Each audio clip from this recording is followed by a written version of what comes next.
পাকিস্তানের লাস্যময়ী অভিনেত্রী হানিয়া আমিরের জনপ্রিয়তা শুধু তার দেশের মধ্যেই সীমাবদ্ধ নয়, ভারতেও তার অনুরাগীর সংখ্যা নেহাত কম নয়।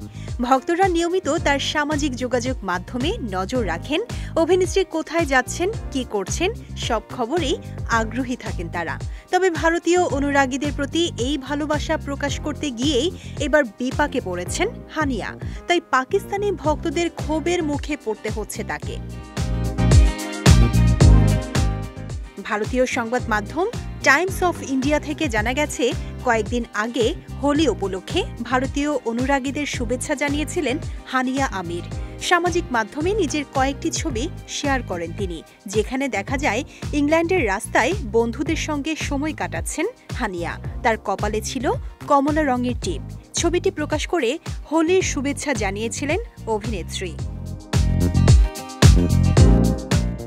এই পোস্ট দেখে ভারতীয় ভক্তরা হানিয়াকে শুভেচ্ছায় ভরিয়ে দেন, কিন্তু এটি মোটেও ভালোভাবে নেয়নি পাকিস্তানের একাংশ। তাদের প্রশ্ন, মুসলিম হয়ে কিভাবে তিনি কপালে টিপ পড়তে পারেন। কেউ কেউ অভিযোগ তুলেছেন, বলিউডে জায়গা করে নিতে ভারতীয়দের মনোযোগ আকর্ষণের চেষ্টা করছেন হানিয়া। তবে সবাই সমালোচনায় মেতে ওঠেননি। হানিয়ার পাশে দাঁড়িয়ে একজন লিখেছেন, এমন অশিক্ষিতের মতো কথাবার্তা দেখলে সত্যিই বিরক্ত লাগে। কিছু কিছু বিষয় ধর্মের ঊর্ধ্বে, মানবতা বলেও কিছু বিষয় থাকে। হানিয়াকে শেষবার দেখা গেছে পাকিস্তানি নাটক কভি मैं कभी तुम्हें। ভারতের দর্শকদের মধ্যেও এই নাটকটি বেশ জনপ্রিয়। এদিকে চলতি বছরই বলিউড সিনেমার পর্দা কাঁপাবেন হানিয়া আমির।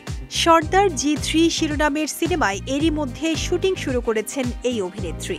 ছবিটিতে তার বিপরীতে আছেন বলিউড গায়ক ও অভিনেতা দিলজিৎ দোসাঞ্জ।